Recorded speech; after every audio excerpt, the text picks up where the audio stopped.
Premier ministre préside la réunion ordinaire du comité ministériel chargé du développement des partenariats publics-privés ainsi que la réunion du comité ministériel chargé de régler la question des collaborateurs au sein des institutions médiatiques publiques. Le ministre de la Culture, des Arts et de la Communication supervise le lancement de la plateforme en ligne de l'encyclopédie de la littérature populaire mauritanienne.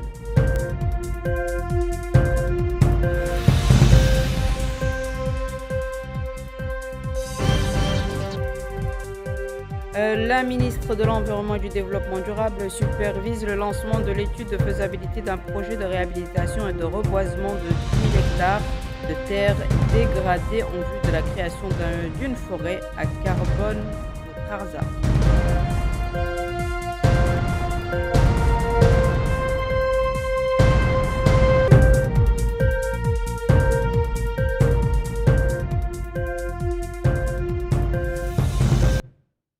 Bonsoir mesdames, mesdemoiselles et messieurs, et merci de vous joindre à nous. Son Excellence le Premier ministre, M. Mokhtar Ould Diaye, a présidé la réunion ordinaire du comité ministériel chargé du développement du partenariat public-privé.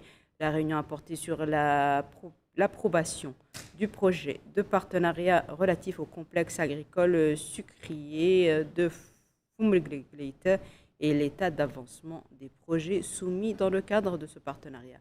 Après la présentation et l'explication détaillée par le comité technique en charge de ce dossier, il a été décidé ce qui suit. Premièrement, après avoir constaté que les réserves émises lors de la réunion du comité du 19 mai 2025 sur le projet de production du sucre à Foumlegleïte ont été levées, le comité a approuvé le projet du complexe agricole et industriel pour la culture de la canne à sucre à Foumlegleïte pour le consortium El Badri. En ce qui concerne le portefeuille des projets stratégiques pour le développement des infrastructures routières, portuaires, industrielles, agricoles, urbaines, électriques et hydrauliques, le comité a décidé de poursuivre l'examen et l'étude des offres présentées par les partenaires des autres projets afin de lever les obstacles à leur approbation. Le Premier ministre a ordonné l'avancement des travaux relatifs à ce portefeuille afin de faire bénéficier le pays du potentiel de ces projets proposés et du développement de nos capacités conformément au programme de son Excellence le Président de la République, M. Mohamed El-Cheikh Al-Ghazouani, dans ce domaine. Son Excellence le Premier ministre, M. Mokhtar Ould Diaye, a présidé hier à Nouakchott une réunion du comité ministériel chargé de régler la situation des collaborateurs médias publics conformément aux instructions de son Excellence le Président de la République, M. Mohamed El-Cheikh Al-Ghazouani. Le Premier ministre a donné des instructions au gouvernement afin de trouver une solution définitive et équitable à la situation de ces employés non permanents après près de 4 décennies d'endurance. Le comité a suivi un exposé sur le règlement de la situation des collaborateurs des médias publics présenté par le ministre de la Culture, des Arts et de la Communication et des Relations avec le Parlement, M. Hussein El Meddou. Après discussion, le comité a décidé de procéder au règlement de leur situation à la lumière du rapport du comité technique.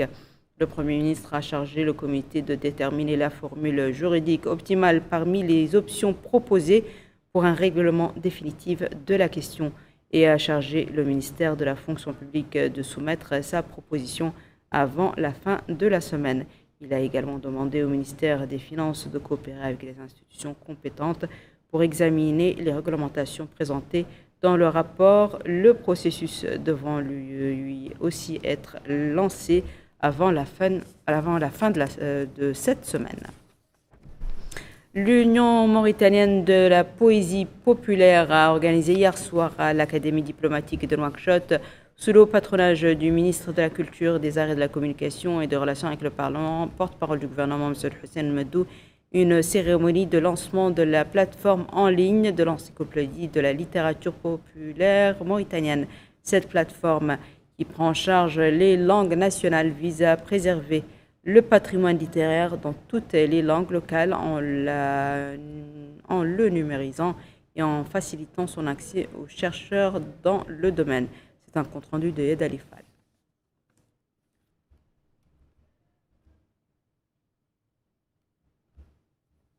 C'est à l'Académie diplomatique de Nouakchott que s'est tenue la cérémonie officielle de lancement de la plateforme en ligne de l'encyclopédie de la poésie populaire mauritanienne.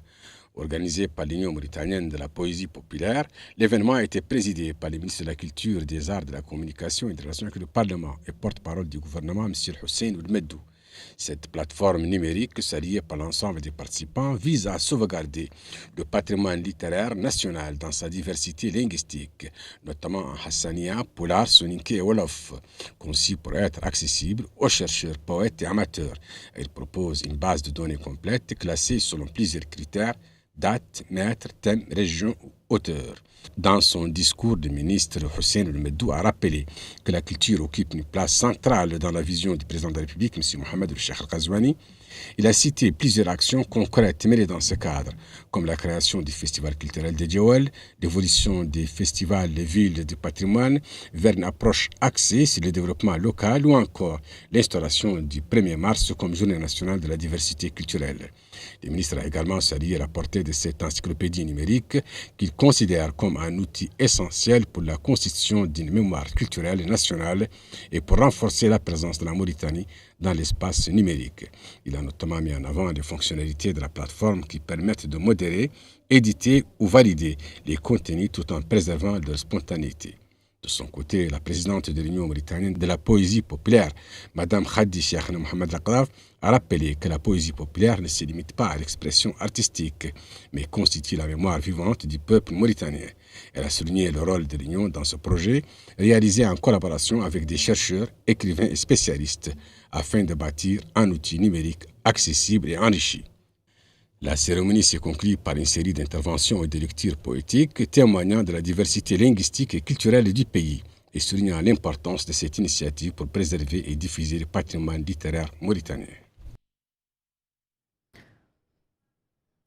Nouakchott a abrité ce matin le lancement d'une étude de faisabilité d'un projet de réhabilitation de 10 000 hectares de terres dégradées aux fins de créer une forêt de carbone dans la wilaya du Trarza.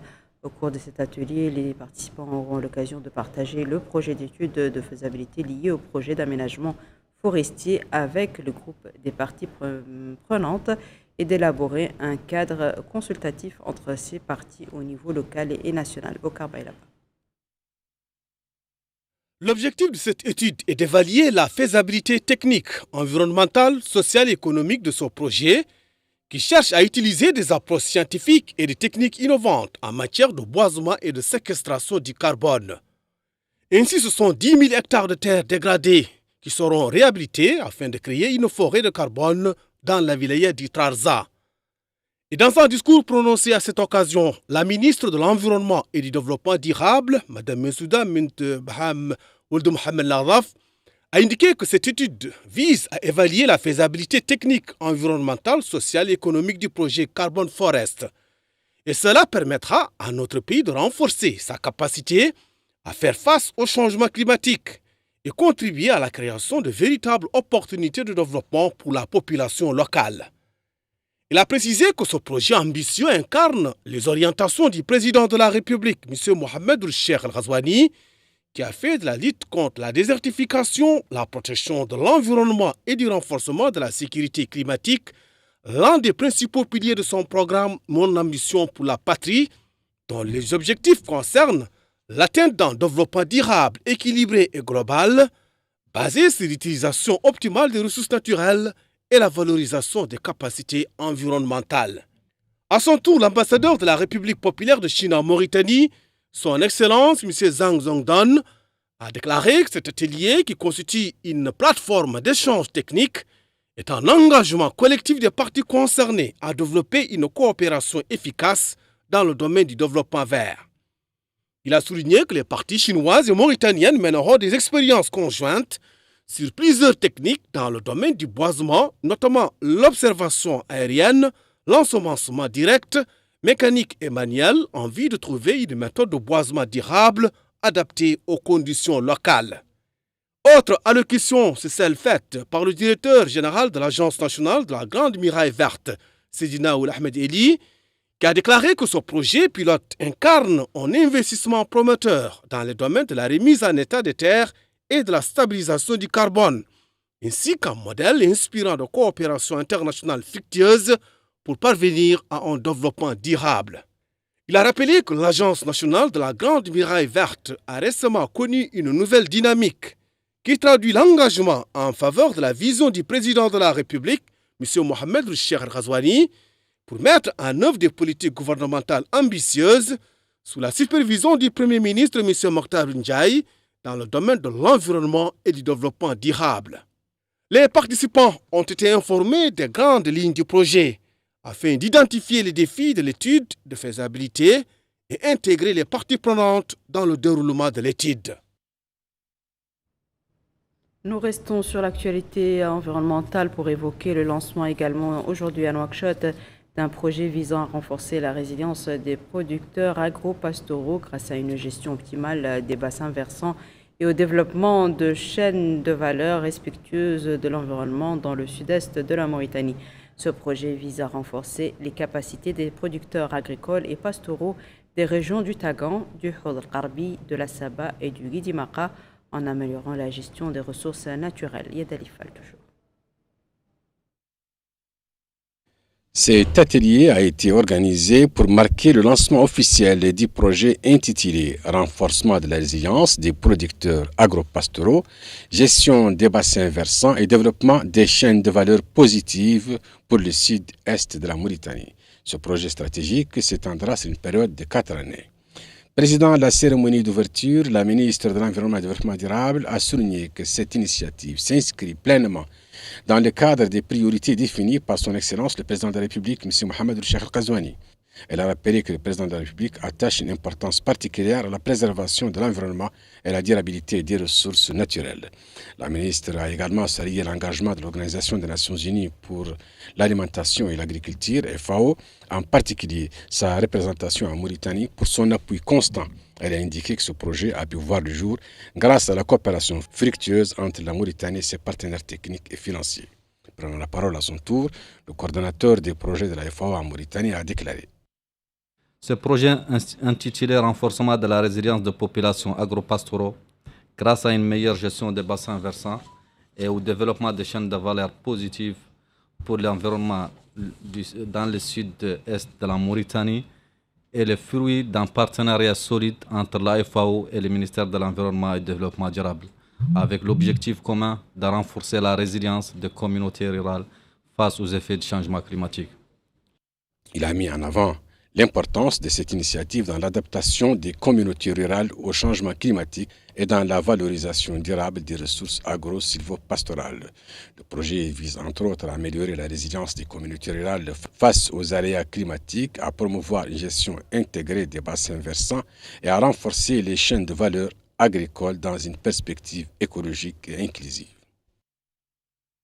Nous allons à présent au Houd al-Qarbi et plus précisément à Ayoun, où le délégué général à la solidarité nationale et à la lutte contre l'exclusion Ta'azour, M. Cheikh Oulbodda, a tenu hier soir une réunion de concertation avec les autorités administratives, les élus, les organisations de la société civile et les acteurs associatifs du Houd al-Qarbi. Par ailleurs, le délégué général de Ta'azour a supervisé la pose de la première pierre d'une école dans Touil, en plus de distribution d'argent liquide à Koubani et à Ayoun, au Karbaï là-bas. Le programme Ta'amir est initié par Ta'azour. Objectif, améliorer les conditions de vie dans les quartiers vulnérables à travers des projets d'envergure de développement et de sensibilisation. En d'autres termes, le programme ouvre une nouvelle phase dans le travail social basé sur une vision du développement fondée sur l'équité et l'autonomisation. D'ailleurs, le délégué général à la solidarité nationale et à la lutte contre l'exclusion, Cheikh Oulbodda, a déclaré que sa visite dans la wilaya de Houd al-Qarbi s'inscrit dans le cadre des instructions du président de la République, M. Mohamed Cheikh Ghazouani, visant à s'inquiéter de la situation des populations. Il a aussi mis en exergue l'importance du programme Ta'amir qui permet d'impulser un développement local durable. Le wali de Houd al-Qarbi, Ahmada Mamadou Kelly, a lui aussi souligné la pertinence de ce programme qui permet de soutenir les groupes vulnérables et promouvoir le développement local. Les élus locaux de la wilaya de Houd al-Qarbi se sont relayés eux aussi pour indiquer que le programme Ta'amir représente une étape ambitieuse vers l'élimination de la pauvreté et la réalisation du développement durable à travers la promotion des concepts de citoyenneté et de cohésion sociale. Le délégué général de Taazour s'est rendu dans des localités relevant des Moukata de Touil et de Kobeni, où il a supervisé le lancement du volet internat qui s'est avéré efficace pour instaurer une culture de la citoyenneté et éliminer les disparités sociales entre les élèves. Et à cette occasion, il a souligné que l'internat offre de bonnes opportunités permettant aux élèves de poursuivre les études dans les zones vulnérables, ajoutant que 150 élèves bénéficieront de cette faveur dans le long terme et jouiront d'excellentes conditions d'accueil et d'une prise en charge totale. Ainsi, le programme de sensibilisation sociale lancé à partir de la ville de Kobeni consiste à sensibiliser les bénéficiaires de Taazour sur la santé de la mère et de l'enfant. Des sommes d'argent ont été distribuées aux habitants de 10 localités de la Moukata pour les soutenir en période de soudure. Tout cela s'inscrit dans la nouvelle approche de Taazour qui consiste à établir des projets structurants qui accueillent un grand nombre de citoyens et financer des projets générateurs de revenus. Nous revenons à Nouakchott et plus exactement dans la Moukata de Arafat où le secrétaire général du ministère de l'Éducation et de la réforme du système d'enseignement, M. Yahya Boubatalib, a inauguré ce matin une école fondamentale dénommée Darain. L'école qui se compose entre autres de 6 salles de classe vient renforcer la capacité éducative de la Moukata. Retour à Yadalifal. C'est par la levée du voile sur la plaque commémorative et la traditionnelle coupure du ruban symbolique que l'école Islah Darain, située dans la commune d'Aravat, a été officiellement inaugurée. À travers ce geste, le ministère de l'Éducation nationale annonce que l'établissement est désormais prêt à accueillir les élèves dès la rentrée scolaire 2025-2026. Fruit d'un partenariat entre l'initiative Darain et l'Organisation islamique mondiale du Koweït, ce projet éducatif a été réalisé sous la supervision de cette dernière. L'événement a réuni plusieurs personnalités, dont les autorités administratives et communales d'Arafat, venues saluer l'ouverture de ce nouvel espace dédié à l'éducation. Prenant la parole à cette occasion, le secrétaire général du ministère de l'Éducation nationale a souligné que cette infrastructure vient s'ajouter à de nombreuses autres déjà mises en place à travers le pays. Il a précisé que cette école s'inscrit pleinement dans la vision de l'école républicaine promue par les hautes autorités nationales, une vision fondée sur l'équité, la qualité, l'égalité des chances pour tous les enfants mauritaniens. De son côté, le maire adjoint de la commune d'Aravat a salué cette initiative qu'il a qualifiée de louable et nécessaire. Il a exprimé sa joie de voir sa commune bénéficier d'un tel établissement éducatif, véritable levier de développement local. Quant au secrétaire général de l'association Elied Loulia, partenaire dans la mise en œuvre du projet, il a adressé ses vifs remerciements aux autorités administratives et sécuritaires pour leur collaboration exemplaire qui a permis la réalisation de cette école dans les meilleures conditions. L'école Islah Darain comprend 6 salles de classe, une salle informatique, des bureaux administratifs et des blocs sanitaires. Elle offrira un cadre d'apprentissage moderne et adapté aux besoins des jeunes apprenants d'Arafat. Toujours sur le plan éducatif, mais cette fois à Théert, dans la wilaya de Nouakchott-Nord, l'école Lishandoura a organisé aujourd'hui une journée pédagogique organisée par l'inspection régionale de l'enseignement au niveau de la wilaya sous le slogan « L'école républicaine, un choix qui unit la société ». Cette journée qui s'inscrit dans le cadre des activités de l'école visant à encadrer les élèves et à récompenser les enseignants pour leurs efforts tout au long de l'année scolaire, a comporté des spectacles, des sketchs, des chants et diverses activités éducatives. L'occasion pour l'inspecteur régional de l'enseignement de mettre l'accent sur la nécessité pour chacun de contribuer à la mise en œuvre des contenus de l'école républicaine créée par le président de la République, son Excellence M. Mohamed El Cheikh El Ghazouani. Il a remercié le corps enseignant et les parents d'élèves pour leur rôle remarquable. De son côté, le directeur de l'école a noté que cette journée est le résultat des efforts du personnel enseignant, des élèves et des parents qui ne ménagent aucun effort pour améliorer le rendement des établissements d'enseignement. Clôture au XAR d'un atelier au profit d'une quarantaine de jeunes de la commune dans le domaine des techniques de dessin, de sensibilisation et des fresques murales éducatives, s'inscrivant dans le cadre du volet culturel de la modernisation de la ville de Nouakchott. L'occasion pour le maire du XAR, M. Mohamed Serk Lamar, de souligner que la peinture murale constitue un nouveau jalon dans l'édifice d'une capitale moderne qui exprime son identité et son engagement sur les questions de développement et de prise de conscience collective des habitants, d'où le rôle important joué par la jeunesse comme pierre angulaire de toute véritable transformation qui reflète la diversité culturelle du pays. De son côté, M. Khaled Moulay Idriss, chef du bureau du développement communication et arts visuels, chargé de la supervision de la session de formation, a déclaré que la fresque murale n'est pas seulement un dessin sur un mur, mais plutôt un levier de sensibilisation pour changer en bien les mentalités et un langage visuel capable d'influencer et de transmettre directement des idées et des positions. Nous refermons ce journal avec ce colloque intellectuel intitulé « Développement urbain et accès aux services » qui a été organisé hier soir à Nouakchott par le Centre Sévir. Ce colloque a abordé divers sujets liés à la modernisation urbaine et l'accès aux services ainsi que les défis du développement et à l'importance de l'engagement citoyen.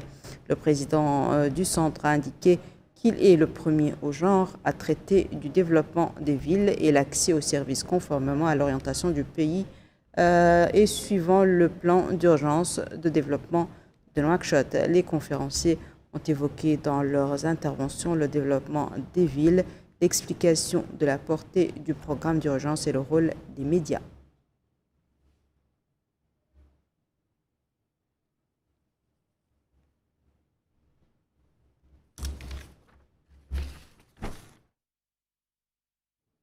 Ce sera tout pour ce journal, mesdames et messieurs. À présent, le rappel des titres. Le Premier ministre préside la réunion ordinaire du comité ministériel chargé du développement des partenariats publics-privés, ainsi que la réunion du comité ministériel chargé de régler la question des collaborateurs au sein des institutions médiatiques publiques. Le ministre de la Culture, des Arts et de la Communication supervise le lancement de la plateforme en ligne de l'encyclopédie de la littérature populaire mauritanienne.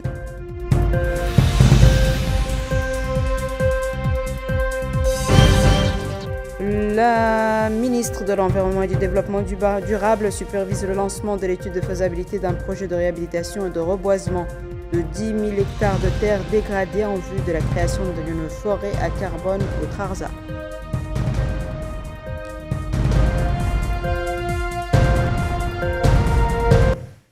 C'est la fin de ce journal, mesdames et messieurs. Merci à vous de nous avoir suivis. Merci de votre fidélité. À très bientôt, Inch'Allah.